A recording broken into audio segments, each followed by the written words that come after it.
Alright, how's it going, everybody? Today we're going to be doing my Sony collection, and these are all of my Sony console games and handhelds. I don't have a PS Vita or a PS4, so I'm just going to be focusing on all the other systems going down. So I'm going to do PS3, PSP, PS2, then PS1. Now the PS3, I have some games for it. I don't have way too many. Like, I really only bought games for the system that I really wanted to play. Like the Xbox 360, sometimes I'd buy games just because they were really cheap. But for the PS3, I really was a little more, I didn't spend too much on it. I really only got stuff that I really wanted. So, start off, we have Jak and Daxter, the HD collection. Now, I'm a huge Jak and Daxter fan. These are like some of, if not my favorite games ever. I have them all on the PS2 already, and if you already have them, you don't really need them. The only real difference is you can get trophies on this, which is really cool. But I'd mostly recommend this to people that don't have it on the PS2, unless you're a huge fan like me and you really like getting trophies. Right here, in a blank case, we have Blur. Now, I actually was one of the people that took part in the Blur beta on the 360, so eventually I ended up several years after getting it on the PS3, and I don't know, some people say it's not as good as the beta was. Like, there was a bit of like some sort of an excitement to it that was kind of lost. I can sort of see that, but it's still a good racer. Next we have Call of Duty Modern Warfare 3. I don't know, a lot of people dislike this one. I thought it was definitely better than Modern Warfare 2, but that is really not saying much. It had its issues, but for me, my favorite thing about this was the survival mode. That was very fun, very unappreciated, I think. Here we have Motor Storm. I don't know, I heard this was kind of like an essential early PS3 game. I don't know, I never really got a chance to play online at all, so I don't know. Here we have Uncharted, which is actually probably my least favorite of the Uncharted trilogy. It's just a little bit too hard. Like the others, they were kind of easy, so you just kind of ran through it and kind of watched it like a movie, which was kind of what it's supposed to be for, I think. But it's still a good game. Here, let me explain this. The Orange Box. Now, since I've got this, I have built a gaming PC, so if you have a PC, there's no reason to have these. They're great games on PC, but on console, they're not that good, to be honest. You can tell these games are made for PC. But if you just have no access to any PC gaming, and you really want to try some Valve games, then this really is the only option. We have Ratchet & Clank Tools of Destruction. This is a pretty good one. It's not my favorite Ratchet & Clank on the system, but nevertheless, it is Ratchet & Clank, which is good enough by itself. Here we have L.A. Noire. This is an awesome game. I think I'm one of the people that thinks that, high-tech, good graphics in a game are the least of your concern. But I think games like this that really kind of make it very entertaining, as well as being a good game, I think these really take advantage of modern gaming technology. This is a fantastic game, I think. Here we have Call of Duty World at War. Surprisingly, this is kind of the same deal as the Orange Box, because if you don't, there is a lot of fun stuff to do, both single and multiplayer in this game. But since I've built a PC, I got into doing a lot of custom zombie maps with my friends, which is really awesome. So like I said, if you have a PC, this is when there's no reason to have it on console. Here we have Battlefield 4. Like I said, now I did get this game after I had a PC, but they were selling it at Costco and for $10 off, so why not? And it's actually pretty fun. But the only problem I have with it, it's not really a problem. The only thing I really have to say is that the graphics are terrible. I mean, I understand it's not going to look like a PC. That's impossible. The graphics look like early PS2, or GameCube graphics. I mean, the graphics on this are just really bad. I mean, it kind of looks like they made the graphics intentionally really bad, so you want to buy the PS4 version. Here we have Little Big Planet. I didn't really fall in love with this game as much as other people did. I thought some parts were kind of a little frustrating, but it's still a pretty good game nonetheless. Here we have Sonic Generations. I only played a little bit of this one. You know, some people liked it, some people didn't. I don't know. I kind of feel like Sonic is kind of nearing his grave these days. Here we have Lego Harry Potter. I really like the Lego games, and I like the Harry Potter books and movies, so why not? Here we have Uncharted 2.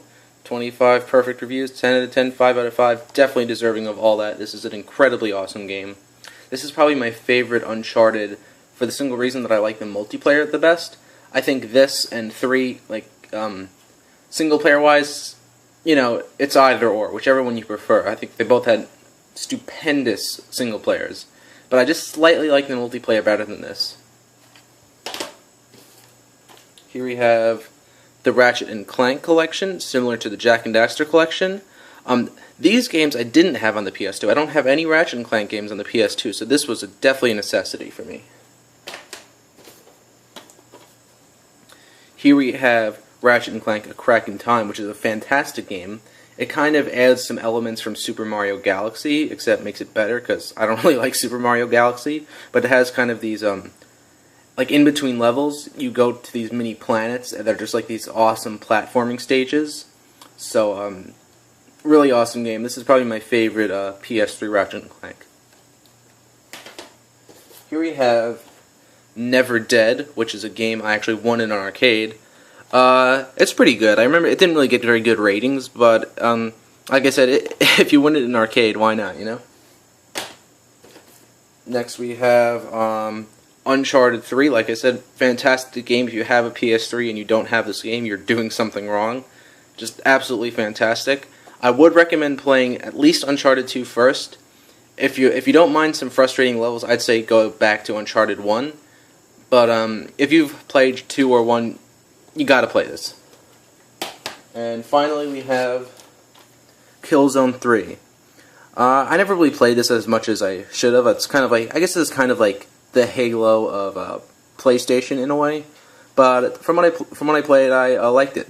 So that is it for the PS3. As you see, I have the second generation model. There were 3. There was the original one, which had the yellow light of death problem. There's this one, and then they made an even slimmer one, like right before the PS4 came out. I don't even know why they did that. But I've had no problems with this whatsoever. It's worked great. This is like my, my TV now, because I don't really watch TV anymore. This Blu-ray player, DVD player, Netflix. So aside from gaming, this is kind of still to this day is a great entertainment center machine. So now we are going to move on to the PSP. Alright, we're back with the PSP. Start off, we have Jak and Daxter: The Lost Frontier. As I said before, I'm a huge Jak and Daxter fan, so this was definitely a must-have. I actually haven't got around to playing this yet. I've recently been playing through the original Jak and Daxter trilogy, so I'm kind of wait till I finish playing through those, and I'm going to go ahead and try this. Next we have another one. We have Daxter. This was one of those ones that didn't come with the case, but Daxter is actually a really good game. The only real problem I have with it is it has sometimes some trouble saving. Like sometimes I'll very distinctly save it and I'll end up back in the beginning of a level, which has pissed me off a lot, but still really great 3D platformer. Here we have a game, My Spanish Coach, I guess if you consider that a game. I think I was like trying to learn Spanish at one point and I got this game. So I don't know, I never even opened it. Here we have Wall-E, which I played a little bit of this. I think a friend gave this to me.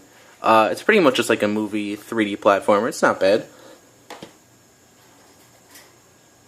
Here we have Manhunt 2, which is often considered the most morbid, disgusting, violent game ever released, and I can kind of see why. This is not a game you just play. I mean, like if you easily like get disturbed or like you easily vomit, you might not want to play this. Here we have Virtua Tennis 3. Tennis games are pretty fun. I mean, I'm not really a huge follower, so I don't really care if all the players are necessarily up to date, but it's a pretty good game. Next we have Star Wars Battlefront Renegade Squadron. I'm a huge fan of the Star Wars Battlefront games. The ones on Battlefront 1 and 2 are fantastic shooters. This one, is it as good? I don't know. It's very different, but if you're a Battlefront fan, you gotta play this. Next we have something that actually came with my PSP. Ratchet & Clank Size Matters. I didn't come with a case, but this is a pretty awesome 3D platformer. But the thing that stands out to me about this was it actually had this really, really ridiculously fun third-person shooter online multiplayer. And before me and my friends had gaming PCs or Skype or Xbox Live, we would call each other on the phone, fire up our PSPs, and play this. So like this was like the shooter to play before online shooters were the big thing. So I don't think you can play online anymore, but if you can do local multiplayer and you're into third-person shooters, I think this game is just like great. And now we're moving on to the UMDs. I only have 2. Here is National Treasure 2. It came with my PSP in a pack. And here is some Family Guy one, because why not? It was like $3. Right. And if you're wondering, this is the PSP 3000. I'm not sure if I specified this. It came in a set with Ratchet & Clank and not Family Guy, National Treasure, and also a really awesome downloadable game called the Everyday Shooter, I believe it's called, which is a really awesome game. It came with this case too. I have a little Atari sticker down there. So that is my PSP collection, and now we will move on to the biggest one, which is PS2. Okay, here are my PS2 games. I'll get onto the console later. Start off, we have a little kind of makeshift case for my action replay. Here we have ATV Quad Power Racing 2. I don't even know why I have that. Here we have Dance Dance Revolution Supernova 2. Again, I don't know why I have that. Here we have Grand Theft Auto 3. I don't know, I was never as big a fan of GTA 3. Like, the first time I played it, I had already played 4. So, in comparison, it really didn't feel as good. Like, some of the missions were a little too hard. And also, not they were too hard. Like the missions started off being really easy, then, 2 missions later, they were annoyingly hard. So, too high of a difficulty curve, and also, just roaming around the city, I really didn't find it all that great. Next we have, I believe this is Grand Theft Auto San Andreas, yeah, which I think is way better in every way. That's probably my favorite GTA. The only thing not to like about it is there's no multiplayer. Right, here we have Guitar Hero and Guitar Hero 2, which are probably my 2 favorite rhythm games ever, and they just happen to be the first 2 ones that were ever really popular. Here we have The Hobbit, which is actually pretty old. It has nothing to do with the Peter Jackson movies. I think it's from back in the earlier 2000s. So it's kind of just a average 3D platformer. Here we have the Jak and Daxter trilogy, like I said. Some of my favorite games ever. I mean, especially Jak and Daxter 1. That's just one of my favorite games ever. What do we have here? Lord of the Rings. Here's the Lord of the Rings trilogy. These are kind of like hack and slash, beat 'em up sort of games. They're actually pretty good. Here we have Magic's Music Maker. One of my friends gave that to me because it was so bad he didn't even want it in his house, and I could see why. It's just some stupid thing. Here we have Naruto Umazaki Chronicles 2. I like the Clash of Ninja fighting game, so I just assumed that this would be a fighting game too, but it's just some RPG, so I don't know, I barely played it. I was I don't know, I didn't really like it. I mean, because it wasn't really what I was expecting, I'll probably have to go back and try it some other day. Here we have Theme Park Roller Coaster, which I'm a big fan of the Roller Coaster Tycoon game, so this is as close as you can really get on consoles, aside from getting, I think they ported Roller Coaster Tycoon to the Xbox, but it's pretty rare or something, so, Here we have The Simpsons Hit and Run, which is the kind of The Simpsons take on Grand Theft Auto, which, it's pretty good. There's some was it Simpsons Road Rage or something? I don't know, I like that one a little bit better. Here we have SingStar Pop, which came with my PS2. We have Shadow the Hedgehog, which is definitely has a lot of mixed opinions, but I think it's pretty good. Here we have Star Wars The Force Unleashed, which is definitely a case of you should have got it on a newer system, because apparently the like the PS3 versions or Xbox version have like Xbox 360 have like multiplayer, and I think that's just single player. Here we have Star Wars Racer's Revenge, which is one of my favorite racing games ever. It's just such an awesomely fun racing game. The only problem with it, which I've discussed in other videos, it's based off the prequel trilogy, so most people will just say, hey, based off the prequels, I'm not playing this crap. And if you do that, you're missing out on an awesome game. I don't care if you love, hate, or whatever Star Wars. I don't care if you love it or hate it. Really fun racing game. And here we have, forget the name of this. It's a basketball game. Is that the one that the GameCube version had Mario in it? I don't know. I think, like I said, I think a friend gave that to me. But anyway, that is the PS2 games, and let's move on to the system. Alright, so this is actually my PS2. Let's see if we can get that to focus. Yep, this is my PS2. I actually have the white slim model, but it does the job. I definitely like the design of the fat PS2 better because of the disc tray. I don't know. I don't really like these top-loading discs. I like the trays better. But a lot of people say that the PS2 is the best console ever made.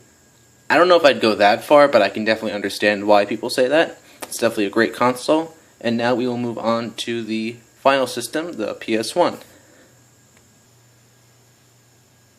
Alright, moving on to the PS1. First off, we have Tomb Raider, The Last Revelation.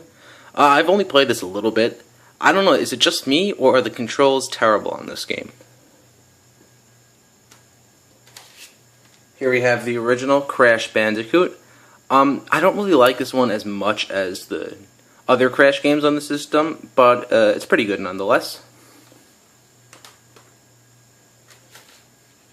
Here we have the next Tetris, which is pretty much just Tetris with better graphics. It's not like the DS version where there's like more game modes, or there's no real catch to it from what I remember. It's Tetris. Here we have Atari Anniversary Edition, which has a bunch of classic Atari games on it. The one problem is, unless you have, you really have to play this with a PS1 controller or a PS2 controller, which definitely isn't preferable for these sorts of games. Here we have Jurassic Park Lost World. It has that sort of moving cover, which is pretty cool. This is pretty much just a 2D platformer. It's a pretty good game.